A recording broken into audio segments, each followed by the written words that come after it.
media, or at least the potential of the alternative media. So I think it's part of my duty to highlight those people who are doing a great job in the alternative media. And on that note, we're going to turn to today's guest, Andrew Demeter, who I trust, I'm sure that some of you will know by his YouTube handle of Teen Take, because at that channel on YouTube, which I will of course link to in the show notes, he is doing yeoman's work in the alt media, doing really well-produced, short, incisive, informative videos and interviews on a range of different subjects. I've really been enjoying his work lately, so I'd like to direct it to your attention.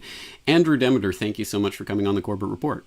Thank you for having me, James. It's a real honor to be on the program. I admire you, and have it be quoted, you, I think, in my opinion, are one of the most articulate people on YouTube, and I'm not just saying that. I really admire your work, so thanks for having me on. Well, I very much appreciate that, and I, more to the point, appreciate the work that you're doing. So let's get into this. Obviously, your handle is Teen Take. You are obviously a teenager. How old are you? When did you start getting involved in this alt media production, and why? I am 17. I'm kind of upset because I can no longer count that on my fingers, but I officially launched my YouTube channel in December of 2012. It was during finals week at school, and it was actually right after the whole Newtown shooting in Connecticut. Back then, I think I was sort of more on the skeptical, I don't want to say conspiratorial side of things, but now I've just sort of shifted more to current events and interviews.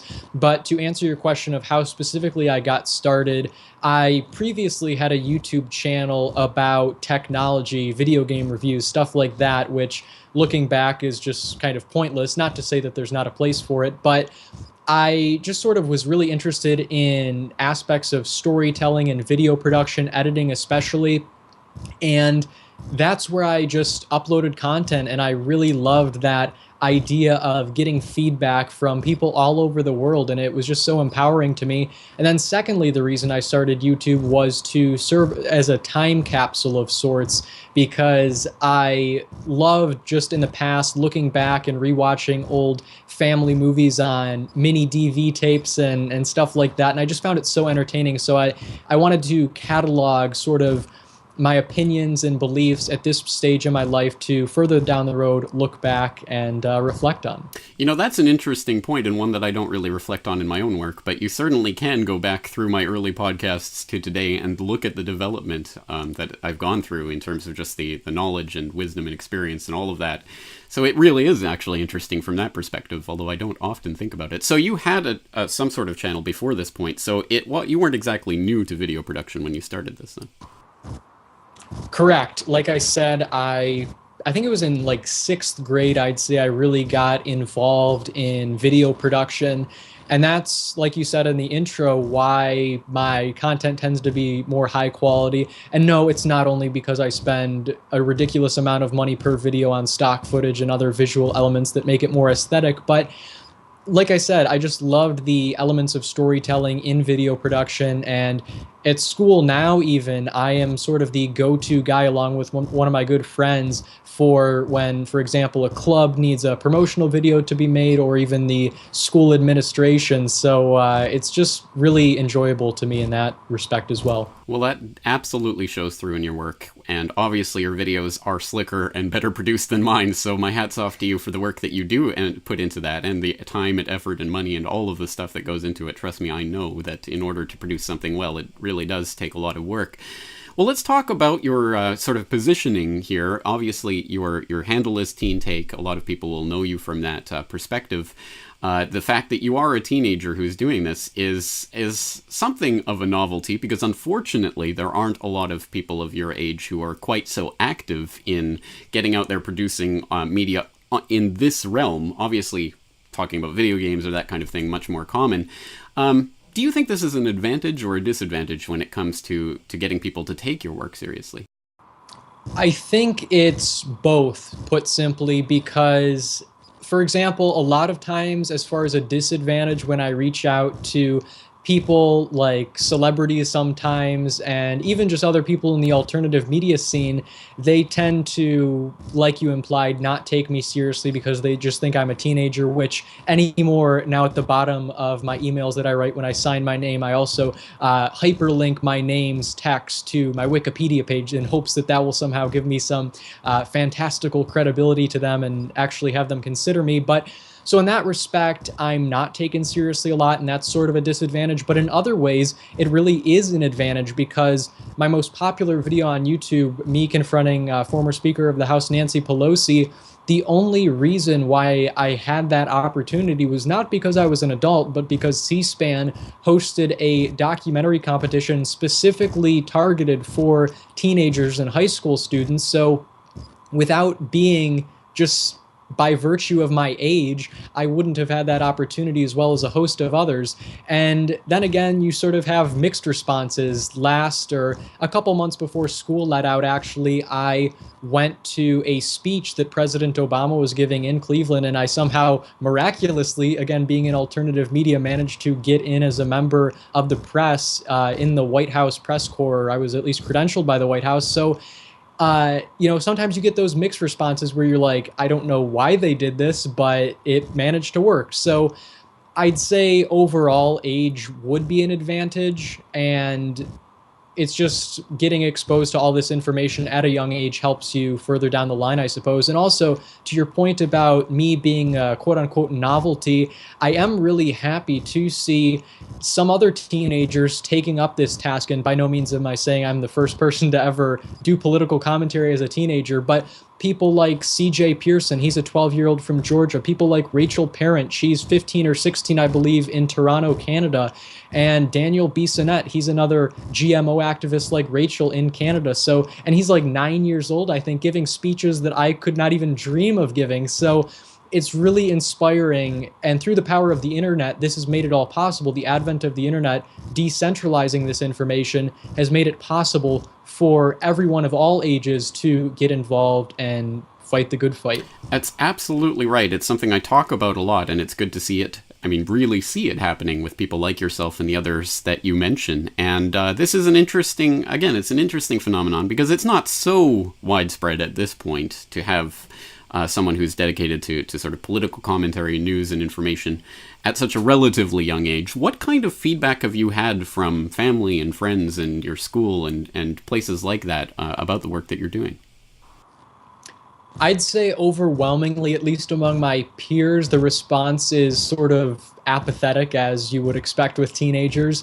But since I am, like, at least since most of my peers know me, at least I would hope so, they, for example, I post my videos on Instagram or links to them on YouTube, and people who might be friends with me or at least know me, they just click on the video and say, hey, I know that kid somehow. And just by that connection, at least they're getting exposed to the information. What they do with it is kind of almost irrelevant. Not that it's not important, but at least they're getting exposed to it. And for example, when I won that documentary competition with C-SPAN that I was mentioning earlier that led me to talk to or confront Pelosi, when I won that, C-SPAN actually came to my school and did this whole presentation that was kind of an embarrassment to me because I tend to be introverted and shy, but nonetheless, they played that video in front of my whole sophomore class at the time. So it's just so important to, whether or not people actually agree with you or not, just at least get them exposed to this different information that they're not hearing in school, that they're not hearing on mainstream TV. And I think that's ultimately the most important aspect of my work. I absolutely agree with you. And so for people out there who are taking a look at your story and are inspired by it, either they're young themselves and want to get involved in this, or maybe they've just never thought of doing this type of media before, what would you say to people to encourage them to get involved and to stop being the audience and start being a participant in this conversation?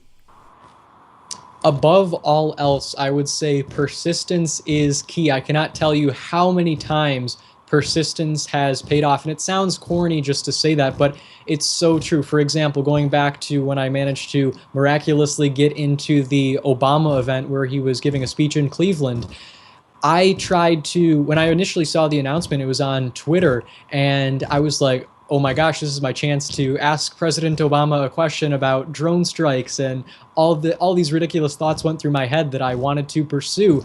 And to get into the event, there was only about like 200 seats available, 200 tickets. You had to call at a time when I was in school and I couldn't call, and reserve tickets, and then you had to pick them up the same day and you couldn't have someone else pick it up. So it was this long, ridiculous process that, long story short, I couldn't manage to work out. So instead of just, moping around and saying, oh, well, whatever, it won't work. Instead of doing that and taking no for an answer, I said, let me think about this. How else can I manage to get into the event? And so what did I do? Well, I emailed the CEO of the City Club, which was the organization hosting the event, and I said, hey, I'm an independent journalist. I was wondering if there's any way for me to get credentialed to get into this event as press to cover it. And surprisingly, he responded. And then, like I said, the White House credentialed me, something I thought would have never happened in my wildest dreams. But because I didn't take no for an answer, I managed to actually work that out again. And of course, I didn't actually get to ask President Obama a question because there was a very strict divide between press and everyone who could ask questions. But that aside, another aspect of being successful, getting involved, is networking. James, you and me talking right now is an important aspect of networking. I am able to speak to your audience directly, which is an incredible opportunity. But all these incredible networking opportunities that I've come across, for example, a lady, or rather the owner of this restaurant in Cleveland, it's a non-GMO restaurant, actually, one of like 3 in the country.